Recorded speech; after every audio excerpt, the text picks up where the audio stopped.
Cześć, tu Radek. Moje filmy powstają dzięki patronom, za co im serdecznie dziękuję.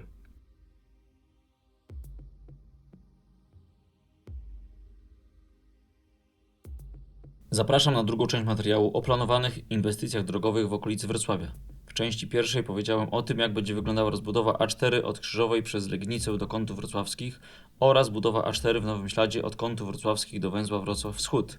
W tej części powiem o drodze S5, S8 i innych drogach krajowych, pokręconej numeracji dróg oraz o tym, co się stanie z obecną A4. Od kilku lat sporo dzieje się w sprawie połączenia Wrocławia z Wałbrzychem, Jelenią Górą i drogą ekspresową S3. Jest to niewątpliwie bardzo potrzebna i ważna trasa dla tego regionu, gdyż obecnie ruch pomiędzy tymi miastami jest rozproszony na kilka dróg. Między innymi auta jeżdżą po DK5, po DK35 czy po drodze powiatowej łączącej Świdnicę z autostradą A4.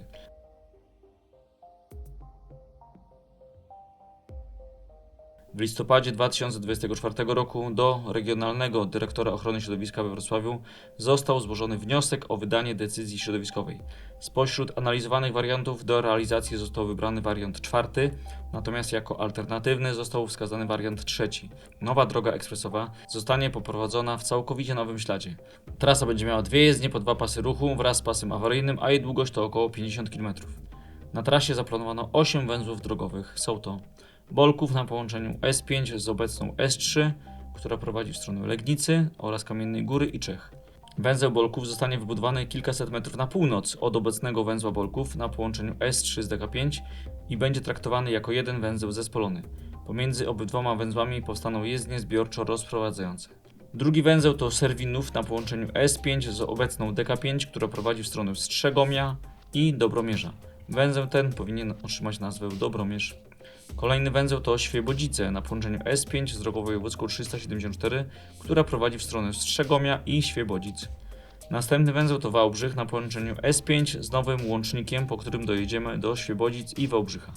Łącznik będzie miał około 4 km długości i będzie stanowił nowy ślad drogi krajowej nr 35. Trasa prawdopodobnie zostanie wybudowana w przekroju dwóch jezdni o dwóch pasach ruchu. Kolejny węzeł to Świdnica na połączeniu S5 z drogą wojewódzką 382, która prowadzi w stronę Świdnicy i Strzegomia. Ten węzeł powinien nazywać się Świdnica Zachód. Uważam, że na omawianym przebiegu będzie brakowało węzła na połączeniu S5 z drogą powiatową łączącą Świdnicę z obecną DK5. Jeśli węzły byłyby zbyt blisko, to uważam, że należałoby raczej zrezygnować z węzła po stronie zachodniej Świdnicy, a wybudować węzeł po jej północnej stronie, właśnie na drodze w kierunku Żarowa. Pojazdy jadące z S5 w stronę Strzegomia będą miały do wyboru możliwość wjazdu na S5 na węźle Świebodzice lub ewentualnie można by rozważyć budowę krótkiego łącznika z węzła Wałbrzych do drogi wojewódzkiej 382 w kierunku Jaworzyny Śląskiej. Następny węzeł to Marcinowice na połączeniu S5 z nową drogą, po której dojedziemy do obecnej DK35, która prowadzi w stronę Świdnicy i wsi Marcinowice. Ten węzeł powinien nazywać się Świdnica Wschód. Kolejny węzeł to Tworzyjanów na połączeniu S5 z DK35, która prowadzi do wsi Wojnarowice i Tworzyjanów. Ten węzeł powinien nazywać się Sobótka. Trasa zakończy się na węźle Olbrachtowice na połączeniu S5 z S8 i możliwe, że z A4. Uzyskanie decyzji środowiskowej planowane jest w 2026 roku. Następnie przeprowadzone zostaną badania geologiczne oraz opracowana zostanie niezbędna dokumentacja potrzebna do ogłoszenia przetargów. Budowa planowana jest w latach 2028-2032. Po wybudowaniu tej trasy oraz fragmentu S8 będzie to główny kierunek z Polski centralnej i zachodniej w stronę Czech w kierunku Pragi i Liberca.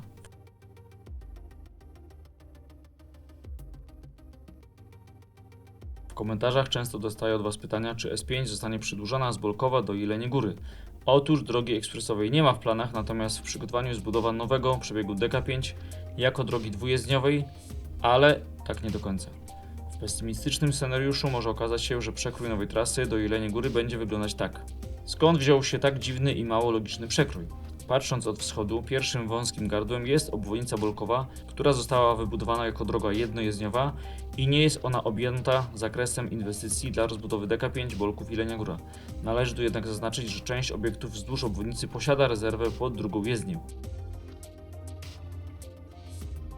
Z tego co wiem, politycy z województwa dolnośląskiego zabiegają o objęcie jej zakresem inwestycji i dobudowę drugiej jezdni, jednak póki co takie decyzje nie zostały podjęte. Drugie miejsce to przejście przez rezerwat przyrody Buki Sudeckie.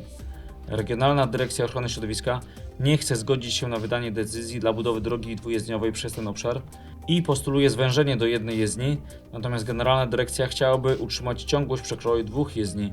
Trudno powiedzieć, jak ten spór się zakończy.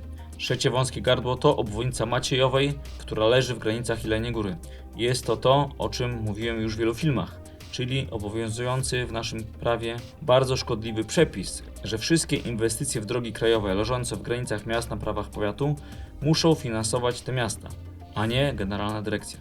Inwestycja o tej skali przekracza możliwości budżetu miasta, zatem piękna nowa droga dwujezdniowa zakończy się na granicy administracyjnej miasta, gdyż według obecnych przepisów Generalna Dyrekcja może ją sfinansować tylko do tego miejsca. Po nowej drodze według harmonogramu powinniśmy pojechać w 2030 roku, jednak zapewne ten termin się opóźni z uwagi na spór odnośnie przekroju drogi na przecięciu rezerwatu Buki Sudeckie. Dalej do granic państwa droga nr 5 już niebawem całkowicie straci znaczenie tranzytowe, gdy zostanie otwarta autostrada D11 w Czechach, stanowiąca przedłużenie drogi S3. Droga krajowa nr 8 z Wrocławia na południe to bardzo niebezpieczna trasa. Dochodzi tutaj do ogromnej liczby wypadków. Obecnie porusza się tędy między 12 a 20 tysięcy pojazdów na dobę. Obecnie wybudowany jest jedynie krótki, 5-kilometrowy fragment S8. Trasa rozpoczyna się na węźle Wrocław Południe i przez węzeł Kobierzyce doprowadzona jest do zakrętu, gdzie przechodzi w drogę krajową nr 8. W tym miejscu powstaje węzeł Kobierzyce Północ. Następnie w budowie jest fragment właśnie od węzła Kobierzyce Północ do miejscowości Łagiewniki. Są to 3 kontrakty długości 32,5 km, gdzie głównymi wykonawcami prac są firmy Strabag, POR oraz Budimex. Trasa powinna być otwarta do końca 2027 roku. Droga na całej długości będzie miała 2 jezdnie po 2 pasy ruchu wraz z pasem awaryjnym. Jest to według mnie zła decyzja, że na odcinku od węzła Wrocław Południe do węzła Olbrachtowice trasa jest budowana w przekroju 2 jezdni o 2 pasach ruchu. Według wykonanych przez Generalną Dyrekcję prognoz, już za 14 lat na tym wspólnym fragmencie będzie jeździło między 60 a 75 tysięcy pojazdów na dobę. Uważam, że budowa tego wspólnego odcinka 2 dróg ekspresowych w przekroju 2 jezdni o 2 pasach ruchu to krótkowzroczna decyzja. W ramach budowy powstaną następujące węzły. Kobierzyce Północ na połączeniu S8 z obecną DK8, która prowadzi w stronę Magnic i Kobierzyc. Kobierzyce Południe na połączeniu S8 z drogą wojewódzką 346, która prowadzi w stronę Kątów Wrocławskich, Kobierzyc i Starego Śleszowa. Olbrachtowice na połączeniu S8 z S5 w stronę Świdnicy, Wałbrzycha i Jeleniej Góry oraz możliwe, że również z A4, która będzie prowadziła na zachód w stronę Legnicy i Niemiec oraz na wschód w stronę Opola i Katowic. Jordanów Śląski na połączeniu S8 z drogą lokalną, która prowadzi w stronę Jordanowa Śląskiego i Sobótki. Łagiewniki Północ na połączeniu S8 z północną obwodnicą Łagiewnik, która również zostanie zbudowana w ramach tego samego kontraktu. Będzie ona stanowiła nowy przebieg w ciągu DK39, po której dojedziemy do Strzelina. Ostatni węzeł na budowanych odcinkach to Łagiewniki Zachód na połączeniu S8 z drogą wojewódzką 384, która prowadzi w stronę Łagiewnik oraz Dzierżoniowa. Pomiędzy węzłami Kobierzyce Północ i Południe zaplanowano parę parkingów na wysokości wsi Królikowice. Przy okazji nadmienię, że nazwa obecnego węzła Kobierzyce powinna być zmieniona np. na Tyniec Mały, gdyż po wybudowaniu 2 kolejnych węzłów będziemy mieli, patrząc od Wrocławia, następujące węzły: Kobierzyce, Kobierzyce Północ i Kobierzyce Południe. Chyba tak trochę mało logicznie. Od węzła Łagiewniki Zachód do miasta Bardo zostały już podpisane umowy na projekt i budowę nowej arterii. Tutaj również ten fragment został podzielony na 3 odcinki, gdzie głównymi wykonawcami prac będą Budimex, Mostostal oraz Mirbud. Nowa droga będzie miała 31 km. Poszczególne odcinki będą otwierane w latach 2028 i 2029. W ciągu tego fragmentu będą następujące węzły drogowe: Niemcza po zachodniej stronie miasta tuż przy obecnej DK8, Ząbkowice Śląskie Północ na połączeniu S8 z obecną DK8, Ząbkowice Śląskie Wschód na połączeniu S8 z drogą wojewódzką 396 oraz Bardo po północnej stronie miasta tuż przy obecnej DK8. Pomiędzy węzłami Łagiewniki Zachód a Niemcza powstanie para parkingów na wysokości wsi Kietlin. Pod koniec 2025 roku Generalna Dyrekcja ogłosiła wybór najkorzystniejszej oferty na opracowanie studium techniczno-ekonomiczno-środowiskowego, w skrócie STS, dla odcinka drogi ekspresowej S8 między Bardem a Kłodzkiem. Firma Databout przygotuje dokumentację wraz z materiałami do wniosku o decyzję środowiskową. Pod uwagę będą brane 3 warianty poprowadzenia nowej trasy. Przebieg wschodniej omijający Góry Bardzkie, przebieg uwzględniający tunel pod Masywem Górskim oraz przebieg zbliżony do obecnej DK8. Ostateczny wybór będzie uwzględniał aspekty techniczne, środowiskowe i społeczne. Co ciekawe, opracowanie STS dla tego odcinka drogi ekspresowej rozpoczęło się już w 2018 roku.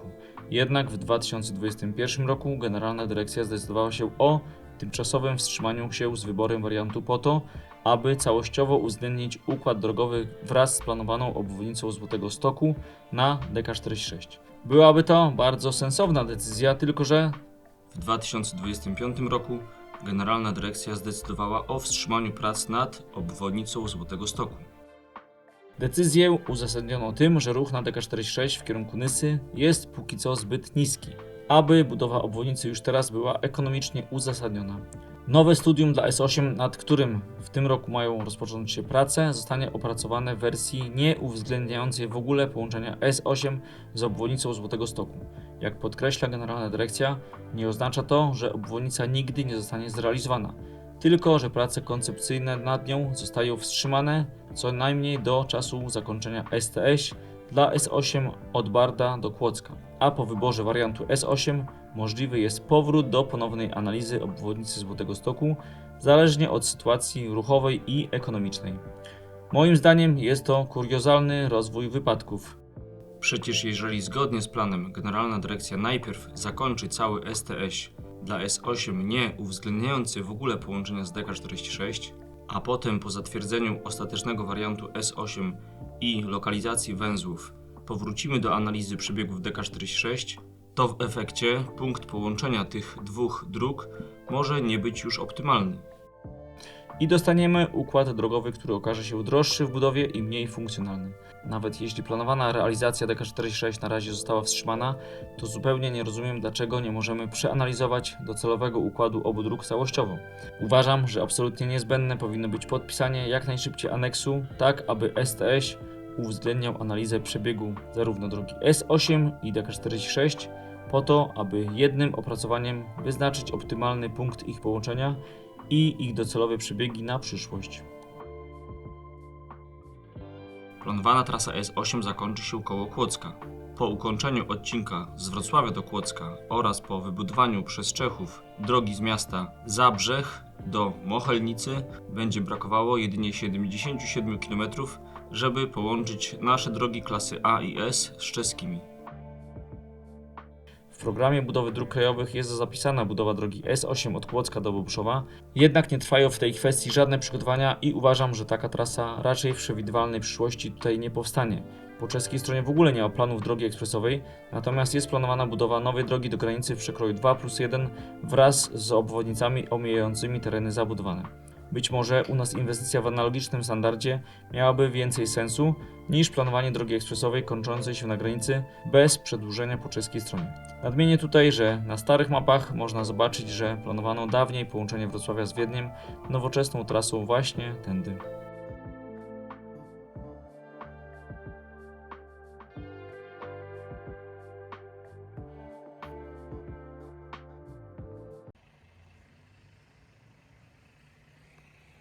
W przestrzeni publicznej pojawiają się głosy, że S8 powinna zostać przedłużona do Kudowy-Zdrój zamiast do Bobuszowa. Moim zdaniem taki pomysł nie ma uzasadnienia.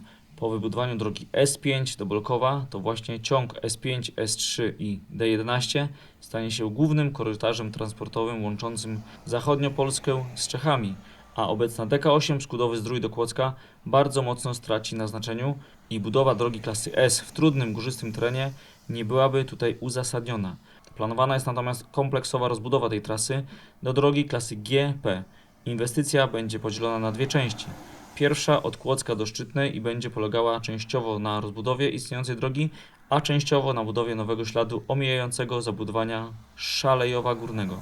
Druga część to odcinek od Dusznik-Zdroju do granicy państwa, gdzie zaplanowano w całości rozbudowę w starym śladzie.